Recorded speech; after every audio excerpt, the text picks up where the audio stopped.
শুভ সকাল বন্ধুরা, কেমন আছো? নিশ্চয়ই ভালো আছো। বাসায় ইলেকট্রিসিটি নাই, এজন্য যে ভাত রান্না করা হবে। কারণ ইলেকট্রিসিটি থাকলেও যে এভাবে করা যেত, হঠাৎ করে গ্যাস শেষ হয়ে গেছে। তারপরে যে চুলায় যে ভাত রান্না করতেছিলাম, হঠাৎ করে জাল লিভে গেছে। কারণ এই চুলায়, মাটির চুলায় রান্না করাটা একটু সোটা, যারা কন্টিনিউ করে তাদের সমস্যা হয় না, যারা যে অনেক দিন পর পর করে রান্না তাদের যে একটু প্রবলেম হয়। যেমন আমার জালটা লিভে গিয়েছিল চুলার। আবার যে আমি গ্যাস লাইট দিয়ে চুলা পাটখড়ি দিয়ে আবার জাল জ্বালিয়ে দিয়েছি। এখানে যে এই পাতাগুলাকে যে পোড়াই ফেলতে হবে, এজন্য যে কাঠ দিচ্ছিলাম না, কারণ কাঠ দিলে শুধু কাঠ দিয়েই রান্না করা হয়। পাতাগুলো অনেক দিন ধরে রয়েছে, তো এজন্য বাইস্ট হয়ে যাচ্ছে। আমি চাই না যে বাইস্ট হয়ে যাক। আমি চাচ্ছিলাম যে তাড়াতাড়ি করে এই পাতাগুলো শেষ হয়ে যাক, যাতে কাঠ দিয়ে পরে রান্না করা যায়। বুঝতে পারছো? এখানে যে পাতিলে রান্না করা শুরু করে দিয়েছি। বুঝতে পারছো? তো আমাকে আমার রান্না কেমন হচ্ছে একটু জানাইও, ঠিক আছে? একদম খাঁটি গ্রামের মেয়ে মনে হইতেছে না বলো? দেখছো আমি কত এক্সপার্ট, কীভাবে মাটি চুলায় জাল জ্বালায় রান্না করতেছি। অনেকে হইলে এগুলো রাইখে দিয়ে চলে যাইতো, যে কান দেখাইতে অস্থির হয়ে যাইতো যে জাল লিভে গেছে, জাল জ্বলতেছে না। কিন্তু আমার কাছে ওইটা না, আমার কাছে যে আমি ধৈর্য সহকারে যে কাজটা করব, ওই কাজটা শেষ না হওয়া পর্যন্ত আমি ধৈর্য হারা হই না, ঠিক আছে? আমি যদি মন স্থির করি যে না, এই কাজটা আমি সম্পূর্ণ করব, সেই কাজটা আমি সম্পূর্ণ করেই তারপরেই ক্ষান্ত হই, ঠিক আছে? আর আমি যদি মনে করি যে না, এই কাজটা আমি করব না, সেই কাজটা আমি সেটা কোনো মন স্থিরও করি না, ধৈর্যও ধরি না, তা করিই না। এই দেখো, জানাতুলের সঙ্গে খালি পায়ে একটু দৌড়াদৌড়ি করছিলাম, ঘুম থেকে উঠা দেখো আমার পায়ে কাদা মাদা মাখায় আছে। দেখছো ভিডিওতেও স্পষ্ট পরিষ্কার বোঝা যাচ্ছে যে পায়ের তলায় মাটি দিয়ে একটু দৌড়াদৌড়ি করছি, তো কারণ সকালবেলা মাটি দিয়ে দৌড়াদৌড়ি করা খুব ভালো, কিন্তু শীতের সময় ঠান্ডা না লেগে যায়, লাগতেও পারে, কোনো ব্যাপার না। যাই হোক, কারণ যে মাটি থেকেই আমাদের জন্ম, তাই না? মাটির সাথেই মিশে যেতে হবে, এরকম একটা কথা।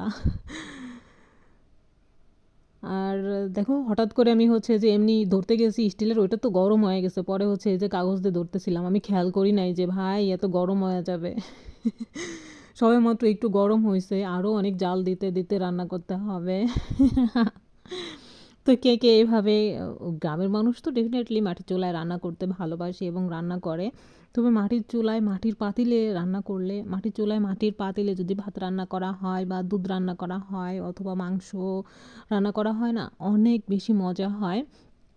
এটা আমি অনেকবার ট্রাই করে দেখেছি যে বড় পাতিলে, এমনি কড়াইতে তুমি মাংস রান্না করবা, মাটির চুলায় টেস্টটা ভিন্ন আসবে, কিন্তু বড় পাতিলে দেখা যাচ্ছে যে কোরবানির সময় আমরা বড় ডেকচিতে, আমাদের ডেকচি আছে, বড় ডেকচিতে অথবা বড় পাতিলে যে আমরা রান্না করি, তখন ওই মাংসটা যে টেস্ট হয় এমনি কড়াইতে রান্না করলে ওই টেস্ট হয় না। তাই না? সত্যি না? একটু কমেন্ট করে জানাও তো।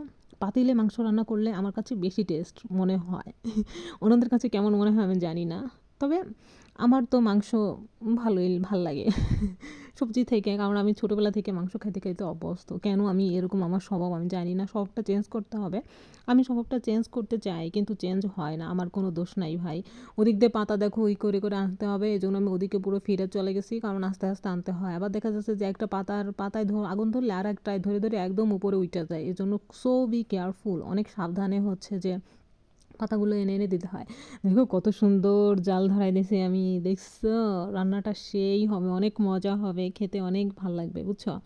যে যে মাটির চুলায় রান্না খেতে চাও, আমার হাতের রান্না খেতে চাও, তোমাদের সুমাইয়াপুর হাতের রান্না খেতে চাও, শেষে চলে আসতে পারো। রান্না করা হয়ে গেলে রান্না আমরা খাবারটা খাওয়া শুরু করে দিব, শেষ হয়ে গেলে আর পাবে না। রান্না শেষ হওয়ার আগেই তোমরা চলে আসো, তাহলে তোমরা ভাগে পাবে, না হলে কিন্তু ভাগে পাবে না। অনেক বেশি মজা এবং টেস্টি হবে ইনশাল্লাহ, ঠিক আছে? যে যে খেতে চাও শেষে চলে আসো। আর শুধু দেখো যে মানুষ কিন্তু কাঠ দিয়েও এভাবে রান্না করতে না পারে না। আমি দেখো পাতা দিয়ে কত সুন্দর রান্না করতেছি, তার মানে বুঝতে হবে যে আমি গ্রামের মেয়ে, বুঝছো?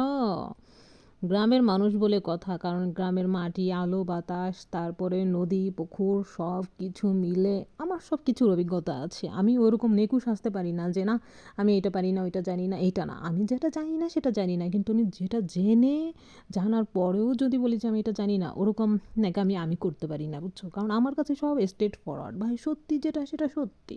সত্যি বলতে আমি কখনো ভয়ও পাই না, লজ্জাবোধও করি না, কারণ সত্যি বললে আরও মনের ভিতরে আনন্দ লাগে, আমার কাছে এটা মনে হয়। তো বন্ধুরা, আমার ভিডিওটা কেমন লাগলো তোমাদের কাছে একটু জানিয়ে দিও। টাটা, আল্লাহ হাফেজ।